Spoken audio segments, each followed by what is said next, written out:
nama Tuhan Yesus Kristus. Kami rindu ada di hadirat-Mu. Kami rindu bersekutu dengan Engkau. Urapi kami, kuduskan kami, bebaskan roh kami Tuhan. Tuh kami menyatu dengan roh Tuhan pada pagi hari ini. Kami menikmati lawatan-Mu, kami menikmati kemenangan dari Tuhan. Lawatan Tuhan secara pribadi, secara jemaat pagi ini kami nikmati Bapa. Sebab itu setiap bentuk intimidasi roh-roh yang bukan dari Tuhan, yang coba-coba mengganggu, menjauhkan kami, konsentrasi kami untuk menyembah, memuji Engkau, kami tolak itu Tuhan dalam nama Yesus.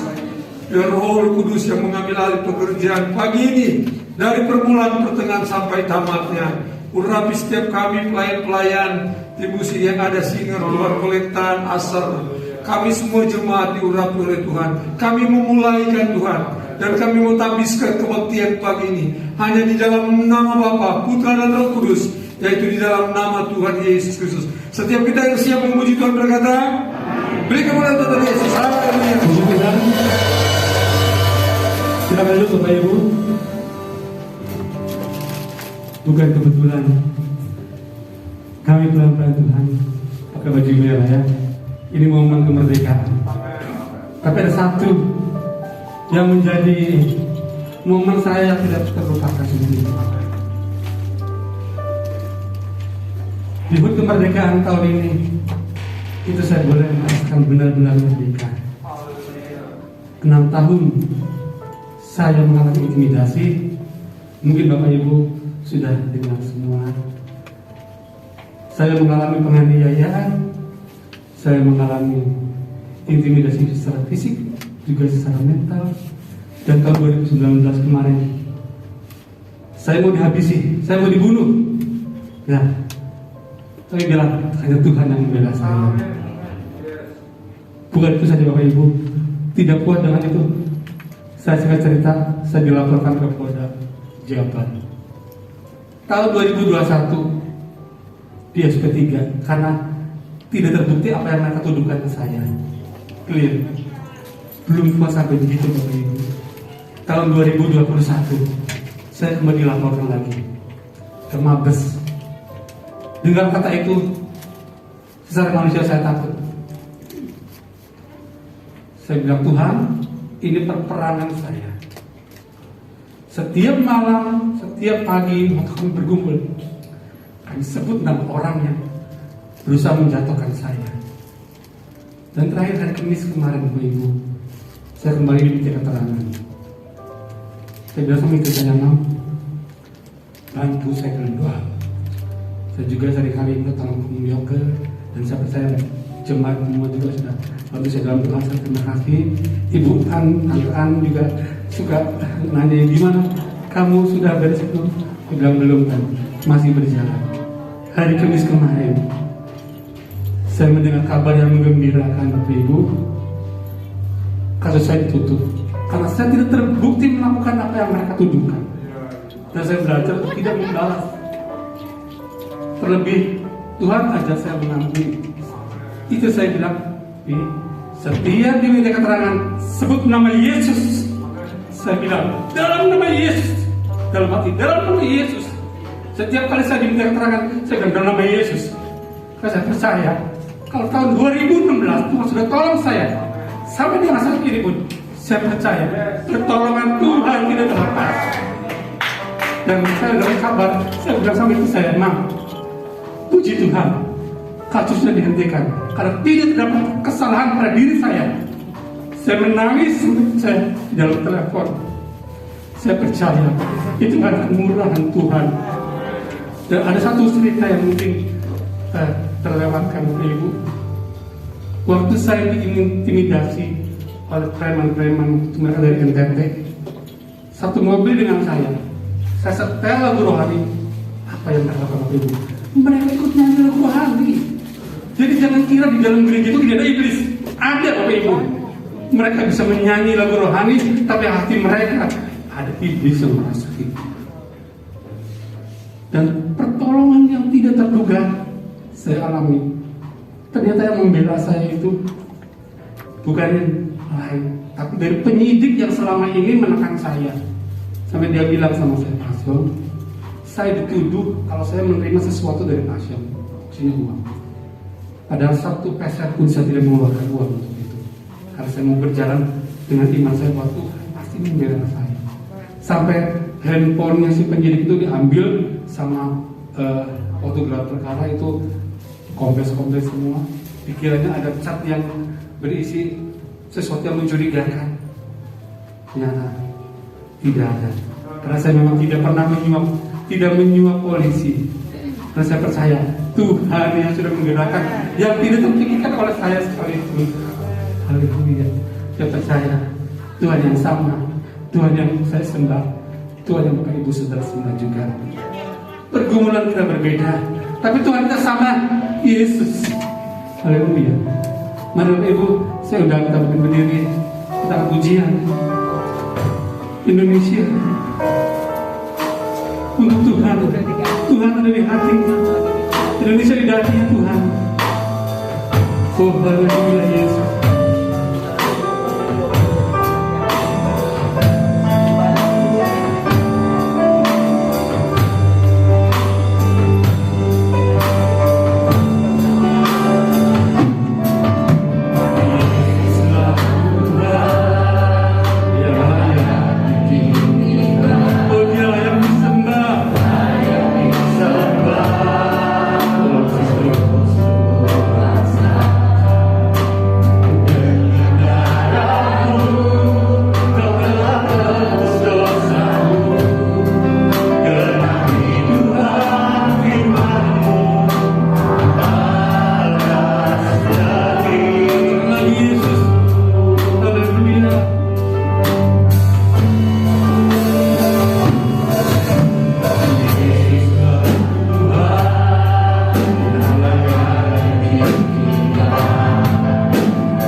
Berkati bangsa kita.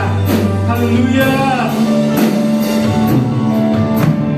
Yesuslah Tuhan, Dia layak ditinggikan, layak disembah oleh suku-suku bangsa.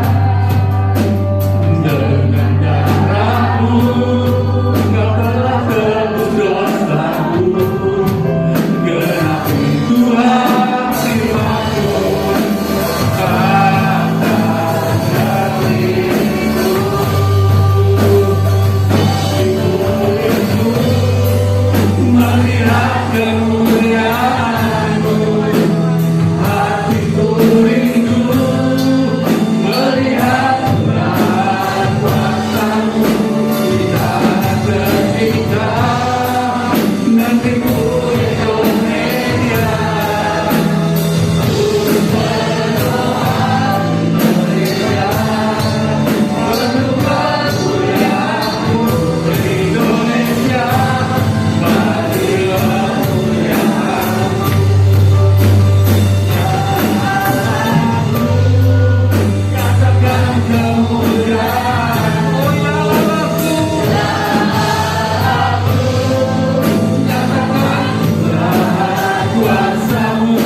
terutama bagi Indonesia.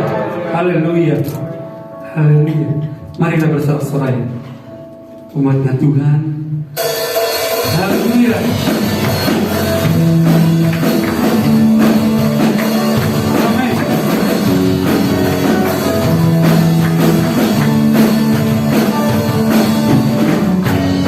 Sorak bagi umat Tuhan. Haleluya. Dan mulia namanya. Kasihnya ada kepadanya, berpesan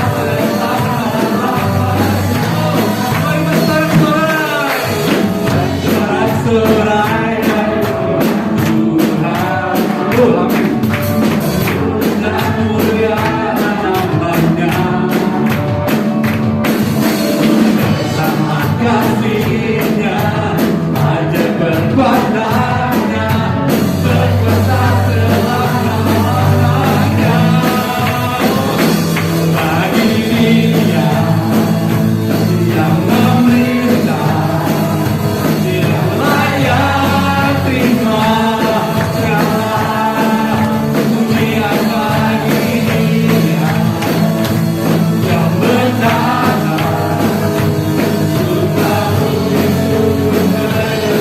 di hadapannya.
Yang layak terima segala pujian. Bagi Dia bertata di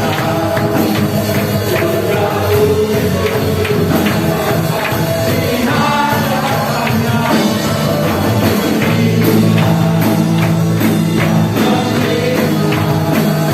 Oh, yang layak terima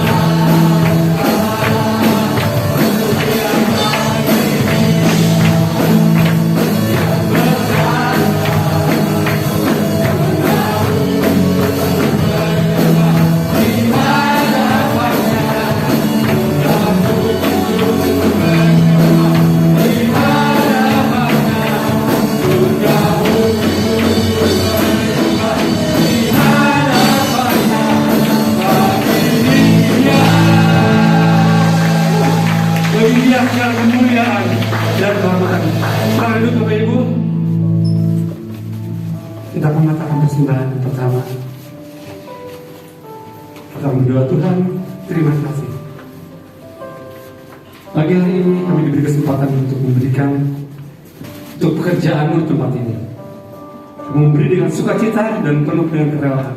Percaya Engkau sudah membalas setiap apa yang sudah kami. Terima kasih Tuhan Yesus.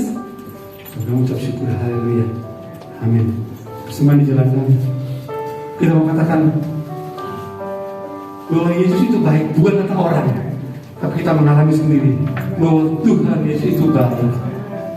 Oh Yesus, Engkau sungguh baik. Haleluya.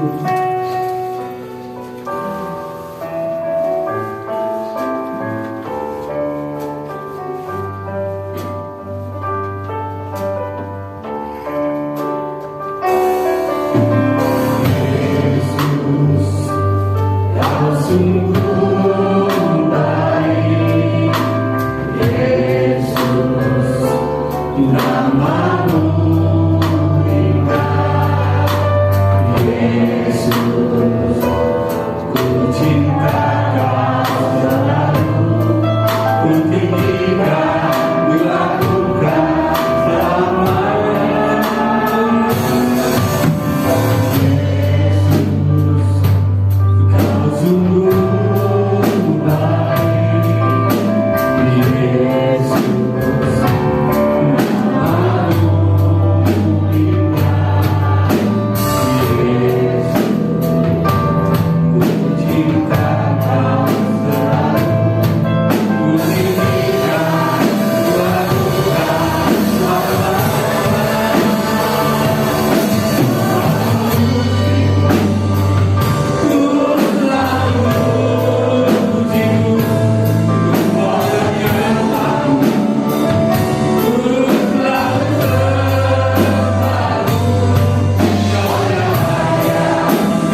terima semua pujian, kemuliaan hanya bagi Tuhan. Kau yang terima semua pujian, kemuliaan hanya bagi Tuhan. Kau yang hanya terima semua pujian, kemuliaan hanya bagi Tuhan. Oh, haleluya, haleluya, haleluya, haleluya. Kemuliaan hanya bagi Engkau. Terima kasih Yesus, terima kasih. Kami tunduk di hadapan-Mu pagi hari ini. Terima kasih Yesus. Nanti Bapak Seto akan berdoa untuk firman Tuhan. Katakan ku mau memuji.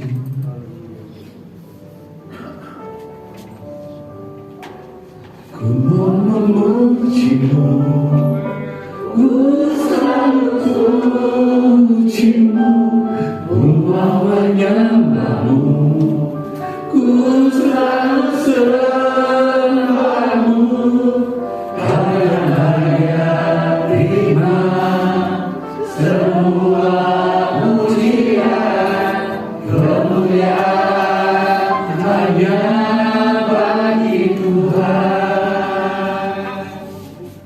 Kemuliaan hanya bagi Tuhan.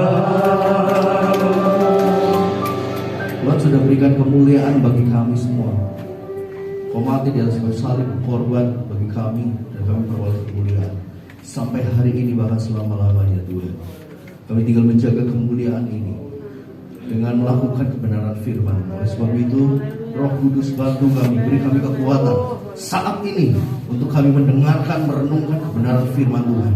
Kami rindu hadir di tempat ini bukan sekedar rutinitas, melainkan kami benar-benar bisa belajar dan diajar oleh Tuhan sendiri, bersekutu dengan Tuhan sendiri, dan bersatu dengan Engkau, bersatu dengan firman-Mu Tuhan, menjadi pelaku-pelaku firman-Mu.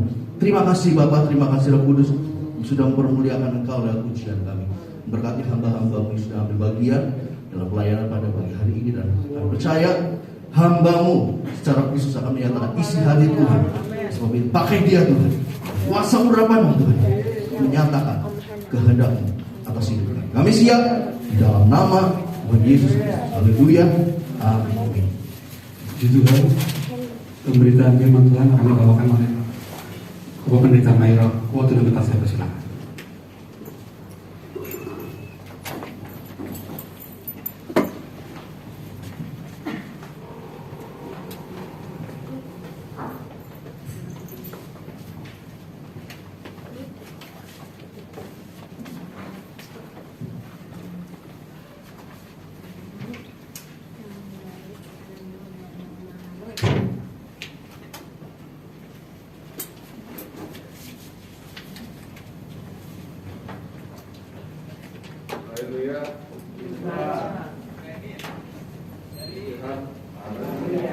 Salam sejahtera dalam kasih Tuhan kita Yesus Kristus.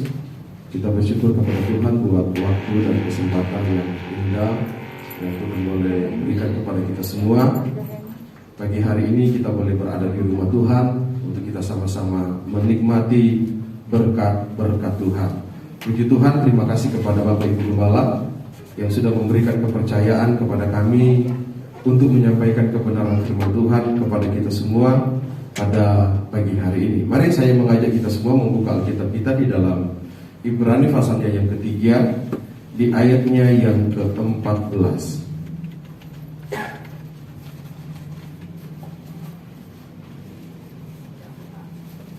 Ibrani pasalnya yang ketiga, di ayatnya yang ke-14. Mari saya rindu kita akan bacakan ayat ini bersama-sama dalam hitungan yang ketiga. Ibrani pasalnya yang Ibrani 3 ayatnya yang ke-14. 1, 2, iya. Karena kita telah beroleh bagian di dalam Kristus asal saja kita teguh berpegang sampai kepada akhirnya, pada keyakinan iman kita yang semula. Puji Tuhan Bapak Ibu saudara-saudara yang saya kasihi di dalam Tuhan. Firman Tuhan pada pagi hari ini saya berikan tema beroleh bagian di dalam Kristus. Beroleh bagian di dalam Kristus.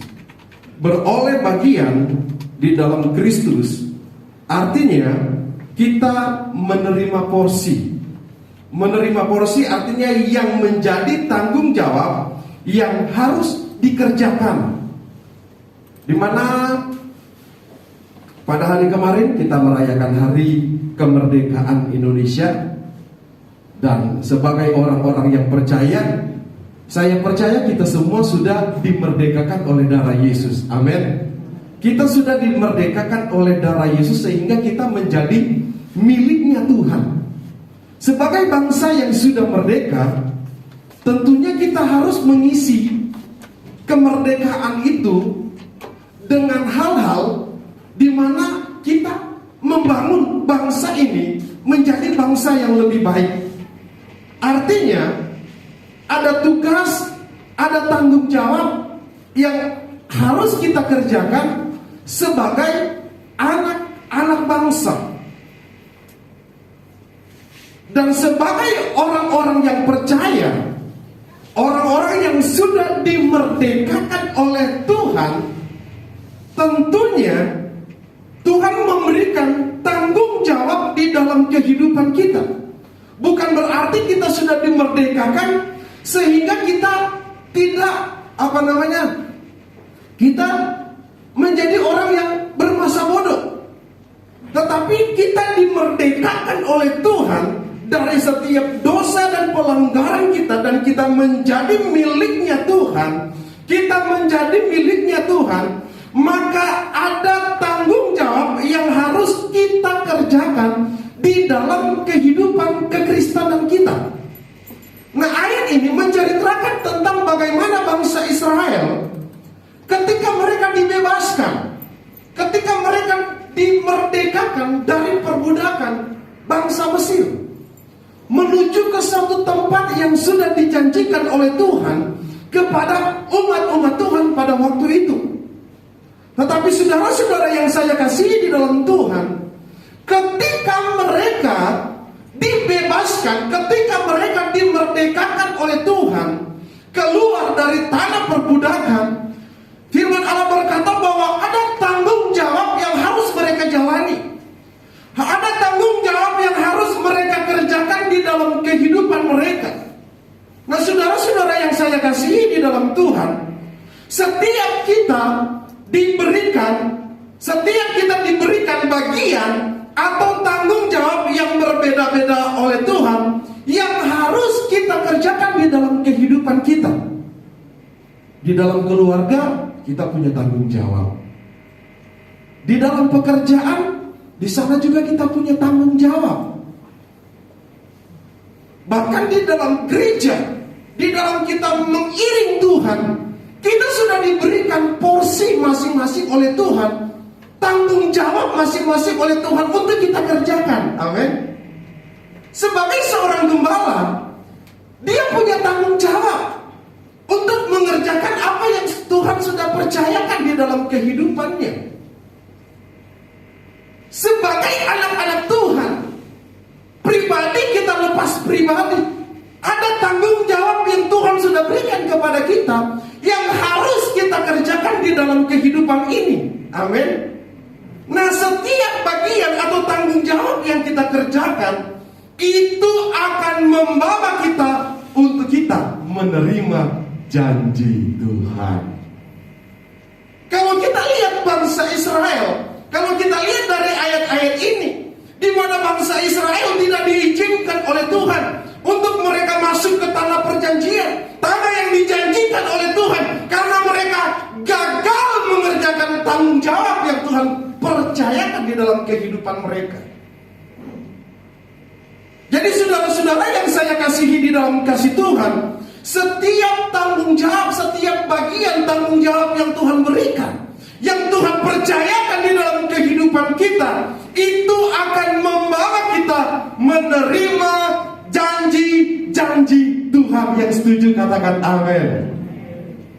Nah, itu sebabnya saudara-saudara yang saya kasihi di dalam Tuhan, ayat ini menjadi suatu peringatan bagi kita. Sekali lagi, ayat ini menjadi satu peringatan bagi kita bahwa ketika kita gagal untuk kita mengerjakan tanggung jawab kita sebagai anak-anak Tuhan, tanggung jawab kita sebagai gereja Tuhan, maka kita tidak akan melihat janji Tuhan di dalam kehidupan kita. Itu sebabnya Bapak Ibu saudara-saudara yang saya kasihi di dalam Tuhan, lewat kebenaran firman Tuhan yang kita lihat pada pagi hari ini, mengajar kehidupan kita agar supaya kita bisa memperhatikan tanggung jawab yang Tuhan sudah percayakan di dalam kehidupan kita sebagai orang-orang yang percaya kepada Tuhan. Jangan seperti bangsa Israel. Mereka tidak melihat janji Tuhan. Mereka tidak sampai kepada tanah perjanjian karena mereka gagal untuk mengerjakan apa yang menjadi bagian tanggung jawab mereka ketika Tuhan membawa mereka dari tanah perbudakan bangsa Mesir. Nah, saudara-saudara yang saya kasihi di dalam Tuhan, pagi hari ini kita akan melihat apa yang membuat kita seringkali gagal mengerjakan bagian atau tanggung jawab kita di dalam Tuhan. Poin yang pertama, kita baca di dalam Ibrani 3 tadi di ayatnya yang ke-8. Ayatnya yang ke-8 di sana dia berfirman, Allah berkata begini, janganlah keraskan hatimu seperti dalam kegeraman pada waktu pencobaan di padang gurun. Poin yang pertama yang ingin saya bagikan kepada kita semua, yang membuat kita seringkali gagal mengerjakan bagian atau tanggung jawab kita di dalam Tuhan, yaitu adanya kekerasan hati. Kekerasan hati ini berarti ada penolakan. Adanya roh penolakan di dalam kehidupan kita, di mana kita tidak mau dibentuk, di mana kita tidak mau diajar, di mana kita tidak mau dinasihati oleh firman Allah.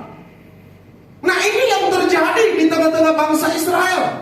Mereka adalah orang-orang yang firman Allah berkata keras tengkuk, keras kepala. Mereka orang-orang yang tidak mau diajar. Mereka orang-orang yang tidak mau dibentuk, orang-orang yang tidak mau dinasihati. Kebenaran Allah yang disampaikan, kebenaran Allah yang diberitakan, mereka selalu menolak. Mereka tidak mau berjalan di dalam pimpinan Tuhan, tetapi mereka mau berjalan dengan semau mereka sendiri. Mereka terus berkeras, walaupun Tuhan yang menuntun mereka, walaupun Tuhan mengingatkan mereka, tetapi mereka tidak mau. Mereka terus menolak setiap perintah-perintah Tuhan.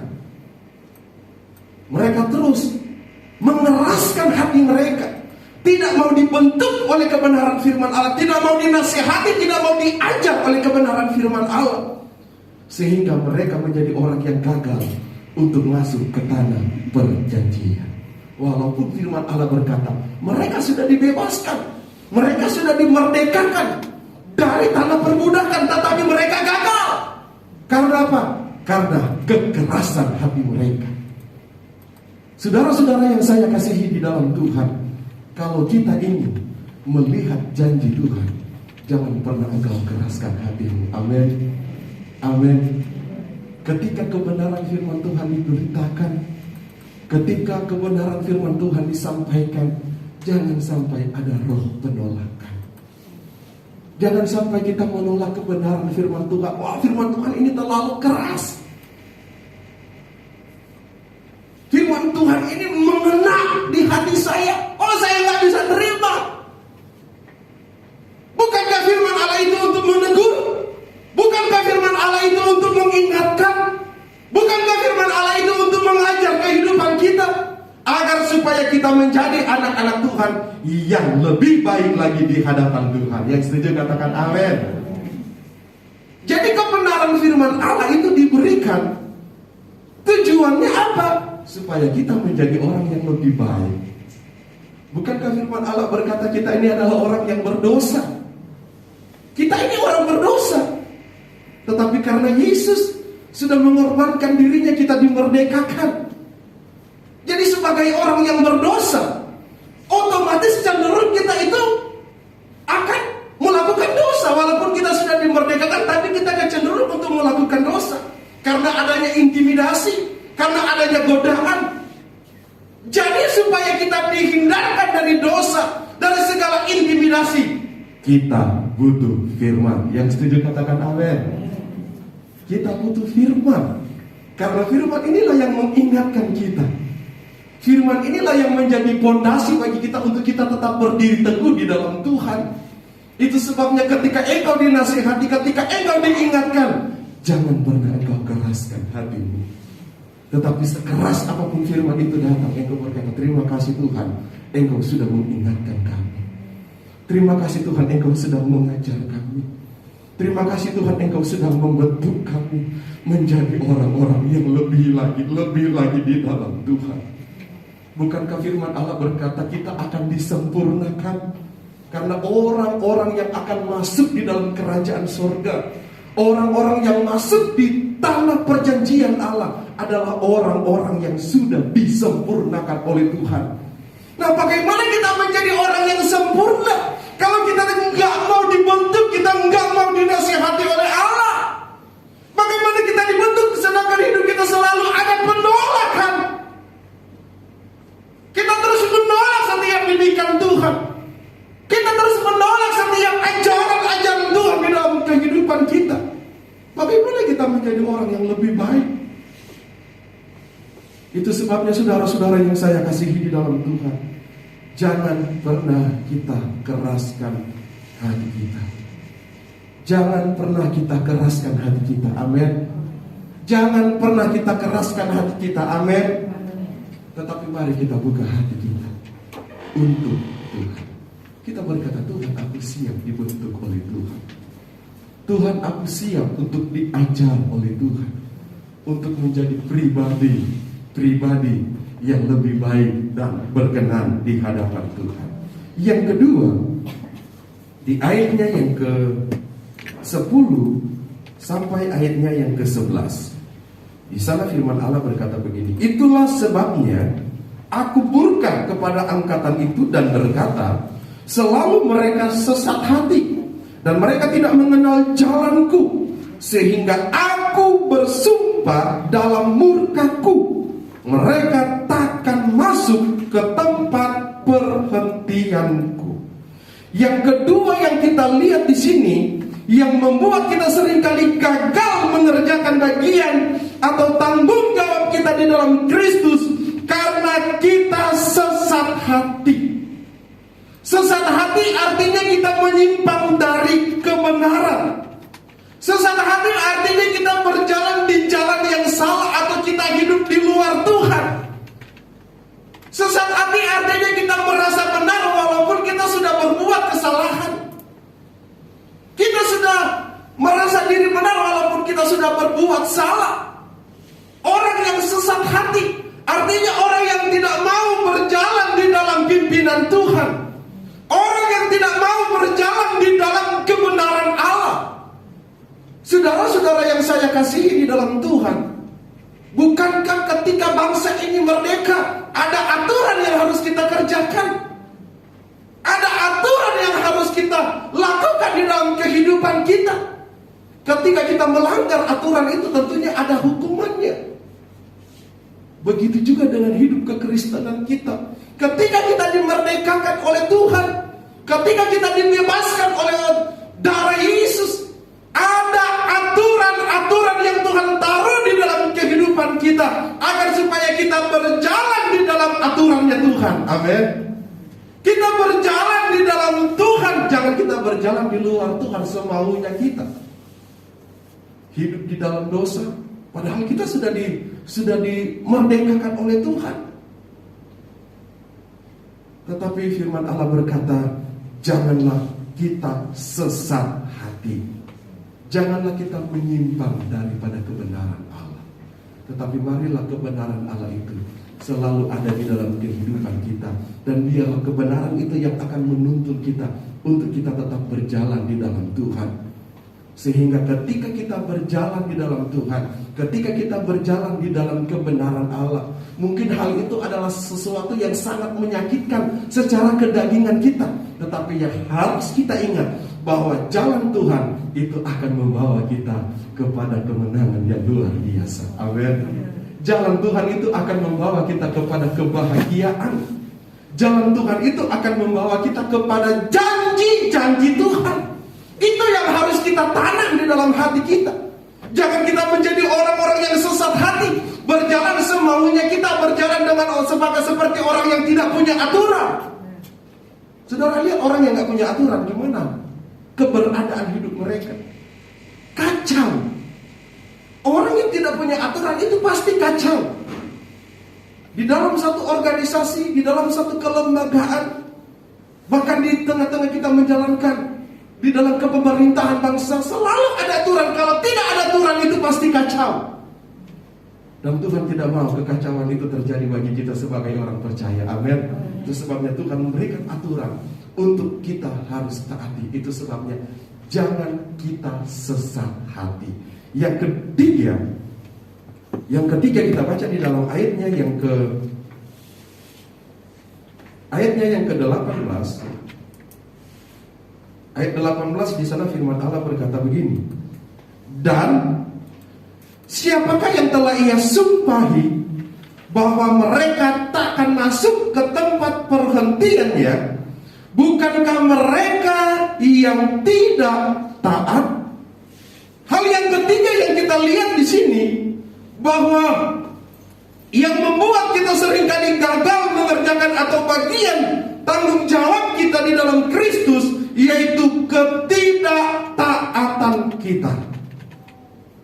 Kita tidak mau mendengarkan perintah Tuhan. Kita tidak mau melakukan kebenaran Allah di dalam kehidupan kita. Kita menjadi orang yang tidak setia kepada Tuhan. Seperti bangsa Israel. Mereka adalah orang-orang yang tidak taat kepada Tuhan. Mereka adalah orang-orang yang tidak patuh kepada firman Allah. Mereka adalah orang-orang yang tidak setia kepada Tuhan. Ada begitu banyak hal yang kita lihat, ada begitu banyak contoh yang diperlihatkan oleh kebenaran firman Allah. Mereka terus melanggar akan segala ketentuan-ketentuan Tuhan. Mereka tidak setia kepada Tuhan. Ini adalah hal yang sangat menyakitkan hati Tuhan, di mana mereka membuat patung untuk mereka sembah. Mereka menjadikan patung ini sebagai Tuhan. Mereka menjadikan patung ini sebagai Tuhan yang akan menuntun kehidupan mereka. Mereka keliru, mereka salah, bahwa Tuhan di atas segala-galanya di dalam hidup mereka. Amin. Saudara-saudara yang saya kasihi di dalam Tuhan, saya sangat terberkati dengan kesaksian dari Bapak Asyil. Bertahun-tahun mereka berada di dalam pergumulan, tetapi mereka tetap kerjakan itu dengan kesetiaan mereka kepada Tuhan. Mereka tidak terpengaruh dengan hal-hal yang duniawi. Mereka tetap taat melakukan kewajiban mereka untuk tunduk kepada kebenaran Allah. Mereka tetap setia kepada Tuhan, melayani Tuhan, mengiring Tuhan. Masalah yang mereka hadapi itu tidak membuat mereka kecewa dengan Tuhan. Masalah yang mereka hadapi tidak membuat mereka tinggalkan Tuhan. Tapi saya lihat baik suami Bapak Asyik, suami istri, anak-anak, mereka tetap setia kepada Tuhan. Mereka tetap mempertahankan Tuhan di dalam hidup mereka. Dan hasil dari kesetiaan mereka, hasil dari ketaatan mereka, mereka mendapatkan janji Tuhan. Haleluya. Haleluya. Jadi saudara-saudara yang saya kasihi di dalam Tuhan, jadi kita melihat di sini bahwa pengalaman-pengalaman dari tokoh-tokoh Alkitab itu bukan hanya berlaku pada tahun lalu yang zaman Alkitab, tetapi sampai sekarang janji Tuhan itu tetap berlaku bagi saya dan saudara. Saudara baru dengar kesaksian tadi, itu membuktikan bahwa janji Tuhan itu kekal sampai selama-lamanya dalam hidup kita. Tuhan tidak pernah tinggalkan kita. Tuhan tidak pernah biarkan kita, asalkan kita mau tetap setia kepada Tuhan, asalkan kita mau tetap taat kepada Tuhan. Jangan kita seperti bangsa Israel, di mana firman Allah berkata di ayatnya yang ke-18 ini, bahwa Tuhan tidak mengizinkan mereka, dan siapakah yang telah ia sumpahi bahwa mereka takkan masuk ke tempat perhentiannya. Bukankah mereka yang tidak taat? Jadi orang-orang yang tidak taat, orang-orang yang tidak setia kepada Tuhan, Tuhan tidak izinkan mereka masuk di tanah perjanjian ya Tuhan. Karena ini adalah satu ketetapan Tuhan, dan ini adalah satu peraturannya Tuhan, kewajiban yang Tuhan berikan di dalam kehidupan kita, tanggung jawab yang harus kita kerjakan sebagai orang-orang yang percaya kepada Tuhan. Kita harus memiliki ketaatan di dalam kehidupan kita. Kita harus mematuhi Tuhan, ketetapan-ketetapan Tuhan, dan kita harus tetap setia kepada Tuhan sampai langkah terakhir. Dan kita akan melihat kemuliaan Tuhan yang luar biasa bagi saya dan saudara. Yang keempat kita baca di dalam Ibrani pasalnya yang ketiga tadi, di ayatnya yang ke-19. Di sana firman Allah berkata, demikianlah kita lihat bahwa mereka tidak dapat masuk oleh karena ketidakpercayaan mereka. Oleh karena ketidakpercayaan mereka. Ketidakpercayaan kita itu akan membawa kita terus memberontak kepada Tuhan. Dan ini yang dilakukan oleh bangsa Israel. Karena mereka ragu, mereka ketidakpercayaan mereka kepada Tuhan, mereka terus memberontak kepada Tuhan, mereka terus mengomel-ngomel kepada Tuhan, mereka terus bersungut-sungut kepada Tuhan, mereka terus berbantah-bantah kepada Tuhan. Karena apa? Ketidakpercayaan mereka kepada janji Tuhan. Kenapa Tuhan bawa kami untuk menyiksa kami? Lebih baik kami mati di tanah Mesir daripada kami mati di padang gurun. Tapi rancangan Tuhan bukan membawa mereka untuk mati di padang gurun. Tetapi itulah prosesnya Tuhan.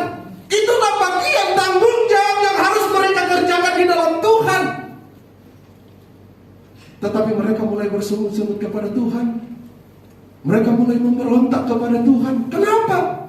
Karena mereka tidak percaya akan janji Tuhan membawa mereka ke tanah perjanjian. Saudara-saudara yang saya kasihi di dalam Tuhan, ketika ketidakpercayaan itu hilang dari kehidupanmu, itu akan membawa engkau terus memberontak kepada Tuhan. Itu akan membawa engkau terus bersungut-sungut kepada Tuhan. Itu akan membawa engkau terus ngomel sama Tuhan. Kenapa? Karena ketidakpercayaan. Tetapi ketika kita memiliki satu kepercayaan yang sungguh kepada Tuhan, maka itu yang akan membawa kita untuk tetap berjalan di dalam ketaatan kepada Tuhan. Walaupun mungkin kita belum melihat, belum ada pelangi, kita melihat belum ada titik terang, tetapi ketika kita percaya akan janji Tuhan, maka kita akan tetap taat dan setia kepada Tuhan. Amin. Kenapa? Karena kita percaya bahwa Tuhan akan tolong kita. Kita percaya bahwa janji Tuhan itu adalah ya dan amin bagi kita, sehingga tidak akan membuat kita untuk tetap bersungut-sungut kepada Tuhan, berbantah-bantah dan terus memberontak kepada Tuhan. Orang yang sudah hilang kepercayaan, otomatis dia akan menjauh dari Tuhan, dan dia akan melakukan, berbuat hal-hal yang tidak berkenan kepada Tuhan.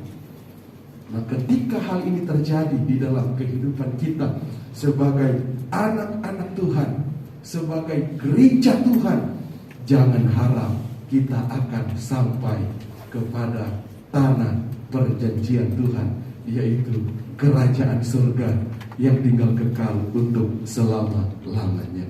Itu sebabnya Bapak Ibu saudara-saudara yang saya kasihi di dalam Tuhan, keempat hal inilah yang membuat kita seringkali gagal mengerjakan bagian atau tanggung jawab kita di dalam Kristus. Nah, sekarang kita akan melihat ada cara agar kita mampu menjalankan bagian atau tanggung jawab kita di dalam Kristus. Kita baca di ayatnya yang ke-12. Ayat 12 di sana firman Allah berkata begini, waspadalah hai saudara-saudara supaya di antara kamu jangan terdapat seorang yang hatinya jahat dan yang tidak percaya oleh karena ia murtad dari Allah yang hidup. Yang pertama yang kita lihat, cara agar kita mampu menjalankan bagian atau tanggung jawab kita di dalam Tuhan, berwaspada. Kita harus berwaspada. Artinya kita harus memperhatikan kehidupan kita. Kita harus memperhatikan kerohanian kita. Jangan sampai kita lengah, lalai untuk kita menjalankan tugas dan tanggung jawab kita sebagai anak-anak Tuhan. Amin. Amin. Enggak usah lihat kiri kananmu, enggak usah lihat kesalahan orang lain, tetapi lihatlah dirimu sendiri. Perhatikanlah dirimu sendiri. Amin. Karena apa yang kita pekerjakan itu yang akan kita pertanggungjawabkan di hadapan Tuhan. Bukan orang lain, bukan suami, bukan istri, bukan anak, dan bukan bapak gembala, tetapi kita sendiri yang akan mempertanggungjawabkan apa yang kita kerjakan, bagian yang Tuhan sudah percayakan bagi kita di dunia ini. Kita harus pertanggungjawabkan di hadapan Tuhan. Amin. Itu sebabnya kita harus perhatikan. Kita harus waspada, kata firman Allah, berwaspada. Kita harus perhatikan kehidupan rohani kita. Jangan sampai kita lengah, jangan sampai kita lalai untuk kita mengerjakan tanggung jawab kita. Yang kedua, Ibrani 3 tadi, ayatnya yang ke-7. Di ayat 7 di sana firman Allah berkata, sebab itu seperti yang dikatakan Roh Kudus, pada hari ini jika kamu mendengar suaranya. Poin yang kedua, agar kita mampu menjalankan bagian atau tanggung jawab kita di dalam Tuhan, mau mendengarkan suara Tuhan. Mau mendengarkan suara Tuhan, artinya kita harus peka dengan suara Tuhan. Kita harus peka dengan suara Tuhan. Seringkali Tuhan berbicara di hati kita. Seringkali Tuhan berbicara di hati kita, tapi kita nggak mau dengar. Kita nggak mau peka dengan suara Tuhan. Akibatnya fatal di dalam kehidupan kita. Karena kalau kita sudah tidak memiliki kepekaan di dalam Tuhan, kita sudah tidak mau mendengarkan Tuhan, kita akan seperti poin yang pertama tadi di ayatnya yang ke-8. Kita akan menjadi orang yang keras hati. Ketika kita tidak mau diingatkan oleh Tuhan, kita tidak mau mendengar nasihat Tuhan, kita akan menjadi orang yang dikeraskan oleh Tuhan. Seperti siapa? Firaun. Firaun berkali-kali firman Tuhan datang. Berkali-kali firman Tuhan datang, tetapi dia tetap mengeraskan hati. Ketika dia tidak mau mendengar apa kata firman Allah, maka Tuhan mengeraskan hatinya, sehingga dia tidak lagi mempedulikan firman Tuhan. Dia tidak lagi mempedulikan teguran Tuhan. Akhirnya dia mati dengan sia-sia. Saudara-saudara yang saya kasihi di dalam Tuhan, mari kita belajar mendengar. Kita belajar peka dengan suara Tuhan di dalam kehidupan kita. Dan yang ketiga, yang terakhir kita baca di ayat pokok kita tadi, ayatnya yang ke-14. Karena kita telah beroleh bagian di dalam Kristus, asal saja kita teguh berpegang sampai kepada akhirnya, pada keyakinan iman kita yang semula. Yang ketiga, berpegang teguh pada keyakinan iman kita. Artinya kita tidak bisa digoyahkan oleh apapun. Apapun yang datang di dalam kehidupan kita, sekali Yesus tetap Yesus, sekali anak Tuhan tetap anak Tuhan. Saya jemput kita bangkit berdiri. Haleluya. Terima kasih Tuhan. Haleluya, haleluya. Kita nyanyikan pujian, peganglah tanganku Roh Kudus setiap hari. Biarlah Roh Kudus yang akan membawa kita, Roh Kudus yang akan menuntun kita untuk kita tetap berjalan di dalam kebenaran Tuhan. Haleluya. Terima kasih Tuhan. Haleluya. Nyanyikan pujian ini dengan iman kepada Tuhan. Peganglah tanganku Roh Kudus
Setiap kita pasti diberikan bagian atau sebuah tanggung jawab yang harus kita kerjakan.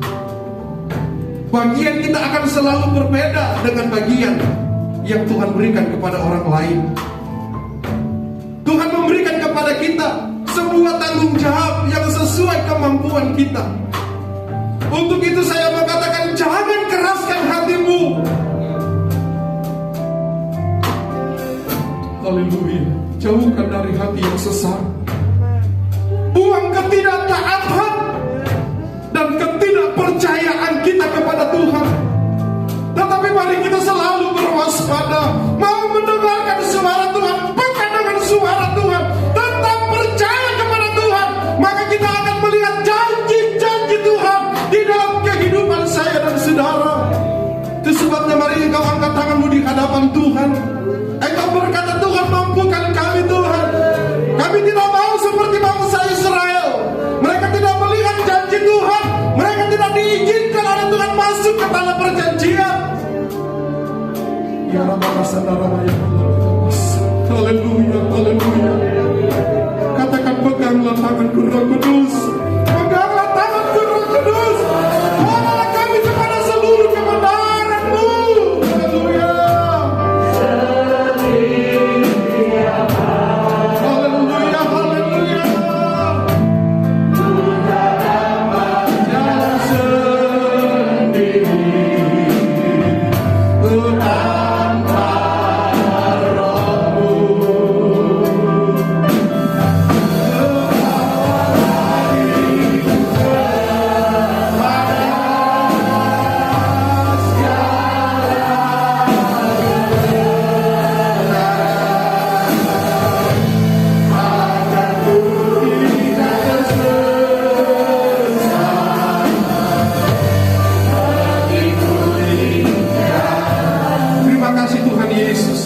Kami bersyukur buat pagi hari ini Tuhan.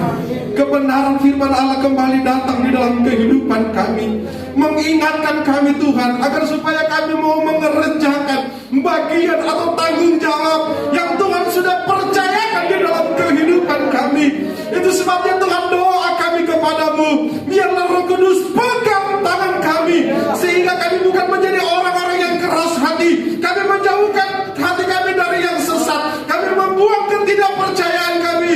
Kami membuang segala hal yang tidak berkenan kepadamu ya Tuhan. Tetapi kami selalu mau waspada, memperhatikan diri kami, memperhatikan kerohanian kami. Dengan kami mau mendengar, kami peka dengan suara Tuhan, dan kami tetap berpegang teguh di atas kebenaran-Mu ya Tuhan, sehingga tidak ada sesuatu apapun yang membuat kami goyah, membuat kami gentar di dalam pengiringan kami kepada Engkau Tuhan. Meteraikanlah kebenaran firman Allah Tuhan. Biarlah kebenaran firman Allah ini boleh menjadi pegangan, menjadi kekuatan untuk kami terus maju di dalam kami menjalani kehidupan ini. Terima kasih Bapa. Terpujilah nama Tuhan. Kami bersyukur dan kami percaya seberapa kami yang hadir, Engkau sudah melawat, Engkau sudah menjamah kami dengan kebenaran firman-Mu. Sebentar kami akan bawakan korban persembahan yang kedua. Tuhan berkati kecil besarnya persembahan kami Tuhan. Pilih dari tempat yang maha tinggi, dan Tuhan memberkati sesuai dengan janji firman-Mu. Di dalam nama Tuhan Yesus kami berdoa dan bersyukur. Haleluya. Amin. Puji Tuhan, kami kembalikan. Damai sejahtera Tuhan menjadi bagian kami. Terima kasih Tuhan. Terima kasih Roh Kudus, jemaat yang dikasih Tuhan. Nikmatilah berkat Tuhan. Bawalah pulang berkat damai sejahtera dari Allah Bapa, cinta kasih dari Tuhan Yesus Kristus, serta persekutuan penghiburan dari Roh Kudus memimpin, menyertai, memberkati saya dan saudara mulai pagi ini sampai Maranatha Tuhan Yesus datang kali yang kedua. Di dalam nama Tuhan Yesus, setiap kita yang sudah diberkati berkata, Amin.